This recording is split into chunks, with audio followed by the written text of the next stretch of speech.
गौरव तनेजा जी, रितु राठी जी। राधे राधे। राधे राधे महाराज जी, आपके चरणों में प्रणाम। महाराज जी, क्या पति पत्नी का साथ 7 जन्मों का होता है? और अगर पति या पत्नी, ये सब बेकार की बात महाराज जी, संसार में ऐसा कहा जाता है। है। जीव अपने कर्मानुसार आकर के संयोग वशात इस जन्म में बना है आकर के। अगर परस्पर आसक्त हो गया तो हो सकता है अगला कोई भी योनि मिले। तो जरूरी थोड़ी है अगर आप स्त्री में आसक्त हुए तो वो पत्नी थोड़ी बनी रहेगी, तुम स्त्री बनोगे जाके। भागवत में कोई भी बात हो उसका प्रमाण होना चाहिए। पुरंजनोपाख्यान है भागवत में, पुरंजनोपाख्यान। उसमें पुरंजन भ्रमण कर रहा था तो एक बहुत सुंदर महल देखा, बगीचा देखा, 9 द्वार का महल, विविध प्रकार के भोग विलास था। उसमें एक सुंदरी को देखा जिसका नाम पुरंजनी था। वो अपने अंगरक्षकों के साथ घूम रही थी, आसक्त हो गया। वो भी स्वीकार कर लिए दोनों। पूरा विवरण वो अध्यात्म का विवरण है। इसी बुद्धि पुरंजनी है और जीव पुरंजन है, और ये 9 द्वारों वाला ये पुर है पूरा। उसमें वो तो बड़ा लंबा विषय है, हम आपको सारांश में बताए। वो पुरंजन जब पुरंजनी में आसक्त हुआ, मरा, तो वो स्त्री बना जाके। और पुरंजनी अन्यत्र कहीं जन्म ली, लेकिन वो स्त्री बना जाके। वो जिस राजा की पत्नी बना जाके, वो राजा उससे बहुत प्यार करता था। अब वो वैसी राजा पे आसक्त हो गई। राजा युद्ध में मारा गया। अब वो चिता में, उस समय प्रथा थी, तो चिता में जलने के लिए बहुत विकल थी। तो पीछे से आवाज आई, ए सुन, मैं तेरा मित्र हूं, मेरी तरफ देख। तो उसने देखा तो एक बहुत ही सुंदर तेजस्वी पुरुष खड़ा। बोले, मैं तो आपको नहीं जानती हूँ। बोले, जानती नहीं, तो मेरा नित्य सखा है, मैं तेरा नित्य मित्र हूं। मेरा नाम अविज्ञात है। अविज्ञात माने मैं जानने में नहीं आता हूं। ना तू स्त्री है, ना ये तेरा पति था। तू देख। जब देख कहा ना, तो जैसे टीवी में दिखाई देता है ना, ऐसे उसे सैकड़ों जन्मों की स्मृति आ गई। और उसको दिखाई दे रहा, अरे ये तो बहुत बड़ा नाटक है मेरे साथ। पहले मैं किसी का पिता था, फिर किसी का पुत्र बना, फिर किसी की पत्नी बना, फिर तो मैं कैसे उससे मुक्त हूं। तब वो उनको ज्ञान देते हैं, तो उसको समझ में आता है मैं भगवान का अंश हूं, मैं भ्रम से इस शरीरों में फंसा हूं। तो शास्त्रीय पद्धति के अनुसार ये तो बोले, तो मैं आपका साथ नहीं छोड़ूंगा 7 जन्म तक है। कैसे? जीव अपनी कर्म की गति के अनुसार। अच्छा, 7 जन्म तक आप जेल जाओगे, भले हो आपकी पत्नी, आपको उसको जेल में रखने देगी क्या? कि आप बहुत दोनों प्रेमी जोड़ा हो, आपने कसम खाई है कि 7 जन्म तक, और फिर क्या जन्म जन्म तक, ऐसे नहीं कहते? एक जन्म नहीं, 7 जन्म तक, 7 जन्म नहीं तो जन्म वो समझते हम काल को अधीन किए, जैसा हम चाहे। यही की जेल में आप बताओ, हमें प्रमाण दो कि आपके द्वारा अपराध बन जाए और आपको कानूनी सजा मिले आपको, तो क्या आपकी पत्नी को आपको साथ रहने में मिलेगा? नहीं मिलेगा ना। पत्नी हत्या कर दे किसी की और वो जेल जाए, तो आपको साथ रहने को मिलेगा क्या? तो यही तुम 7 जन्म नहीं निर्वाह कर पा रहे, तो आगे क्या बात? बोलो, फेल हुआ ना ये बात 7 जन्म वाली। आगे तो अलग बात, पत्नी अच्छे कर्म करेगी तो स्वर्ग जाएगी, तुम गलत कर्म करोगे तो नरक जाओगे। वो क्या बनेगी, वो क्या, अलग अलग खेल।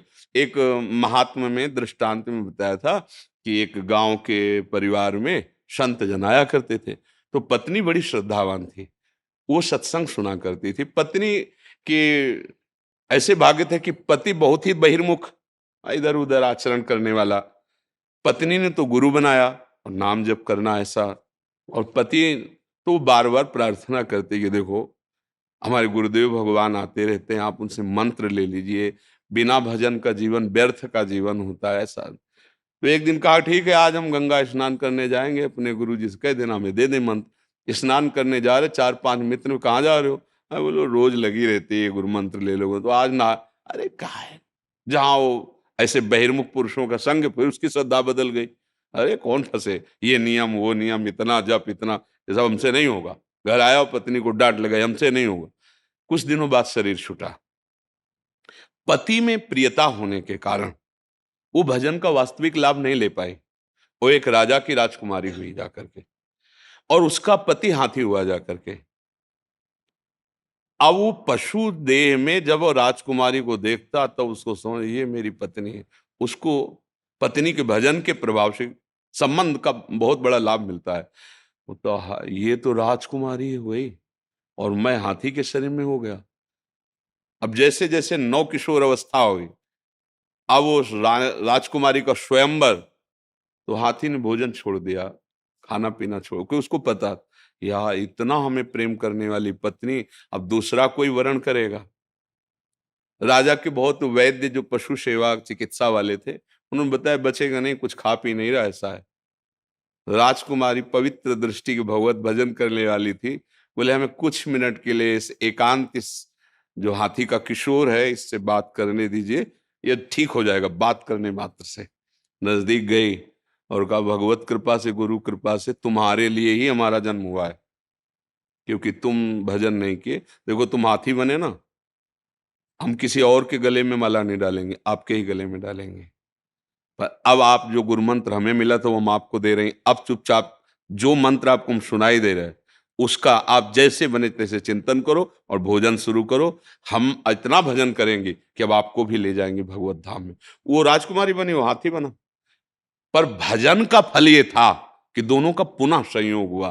तुम्हारे केवल कहने से नहीं होगा कि हम साथ जिएंगे साथ मरेंगे। जब यहाँ की जेल में साथ कितना मिलना होता है, आप अंदर से और वो बाहर से, वो भी वहां खड़े हुए हैं, समय पूरा हुआ खत्म, कह दो नहीं एक दिन नहीं मिलेगा आपको। तो ऐसे ही तो हमारा भारतीय कानून है, फिर वैदिक सिद्धांत, और जो जो कर्म करोगे एक एक क्षण का मिलेगा। तो हमारे अध्यात्म मार्ग के अनुसार ये झूठी बात है, इसमें कोई दम नहीं है। देखो हम सब भगवान के अंश, जैसे तरंगे होती है ना समुद्र की, ऐसे हम तरंगे हैं। आप अगर इनमें भगवत भाव करें और ये आप में भगवत भाव करें तो दोनों सदा के लिए एक जगह जा सकते हैं।